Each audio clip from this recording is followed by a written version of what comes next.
the Trump-Russia collusion hoax that you pushed on this network for years, was that real or was that Hillary Clinton made up disinformation? Answer the question. Go. I say this as a member of my generation. I'm 38 years old. I'm the youngest person ever to run for U.S. president as a Republican. The reason my generation has lost our sense of national pride, in part, is because people in my generation feel like the American dream isn't available to them. And part of the reason why is we burdened them with four-year college degrees that did not serve their head start on the American dream. People will be more proud of a country if we're all making more money in that country. This is how we revive national pride and our identity, and it will take a CEO in the White House with zero-based budgeting, by the way, to take on the federal debt to get this job done. I want to be careful to avoid making the mistakes from the neocon establishment of the past.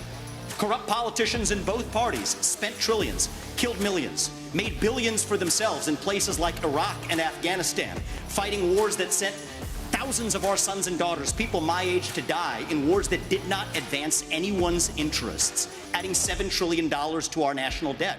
And Joe Biden sold off our foreign policy. Joe Biden's son, Hunter Biden, got a $5 million bribe from Ukraine. That's why we're sending $200 billion back to that same country. The fact of the matter is the Republican Party is not that much better. You have the likes of Nikki Haley, who stepped down from her time at the UN. Bankrupt or in debt was her family. Then she becomes a military contractor. She joins the board of Boeing and otherwise, and is now a multimillionaire. So I think that that's wrong when Republicans do it or Democrats do it. That's the choice we face. Do you want a leader from a different generation who's going to put this country first? Or do you want Dick Cheney in 3-inch heels? All right, Mr. In which case, we've got two of them on stage tonight. Weigh in on this, Sure. ways that you can improve people's financial condition in the short term. Right, and as a CEO, the economic question is core to my vision and policy prescription for this country. Increase the supply of everything. It's the law of supplies and demand. Increase the supply of energy. That brings down the cost of energy, grows the economy. Drill, frack, burn coal, embrace nuclear. Increase the supply of labor in this country. Stop using our taxpayer money to pay people more to stay at home instead of to go to work. Increase the supply of housing. People don't talk about this one in the Republican Party. The land use restrictions are constricting the supply of housing. That's making housing more expensive for ordinary Americans across this country. So that's the true answer. And I think it takes a CEO in the White House who actually understands this to get this done. Because Americans at home, they know the Bidenomics is a lie. Prices are going up. Interest rates and mortgages to buy your home are going up. But wages have remained flat. That's the hard diagnosis for our economy.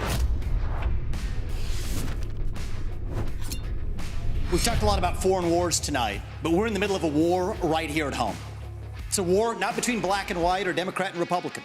It's between those of us who believe in our founding ideals and love this country and a fringe minority who hates the United States of America. And I think it's going to take a commander-in-chief to lead us to victory in that war, who first of all knows that we're in a war.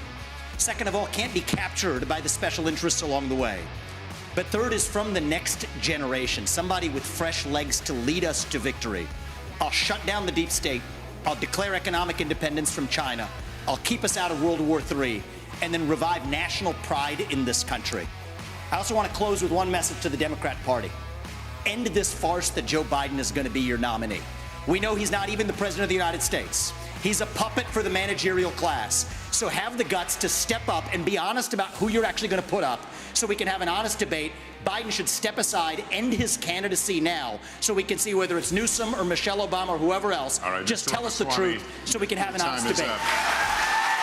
Ambassador.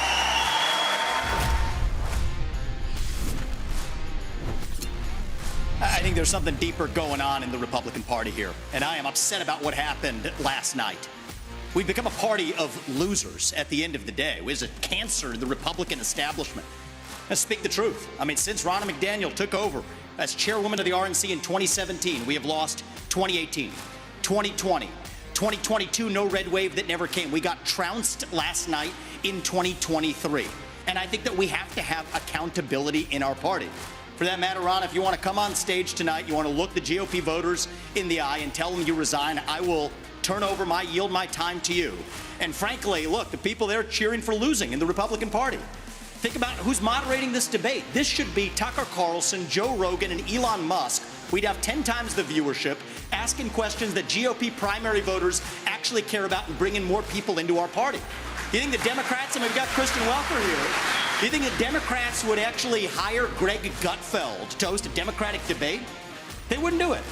And so the fact of the matter is, Kristen, I'm going to use this time because this is actually about you in the media and the corrupt media establishment. Ask you, the Trump-Russia collusion hoax that you pushed on this network for years, was that real or was that Hillary Clinton made up disinformation? Answer the question. Go. Mr. Ramaswamy. This is how we get our country back. We need accountability because this media rigged the 2016 election. They rigged the 2020 election with the Hunter Biden laptop story. Mr. Ramaswamy, and they're going to rig this election. Your time is up. Accountability. Let me turn to That's Governor Christie.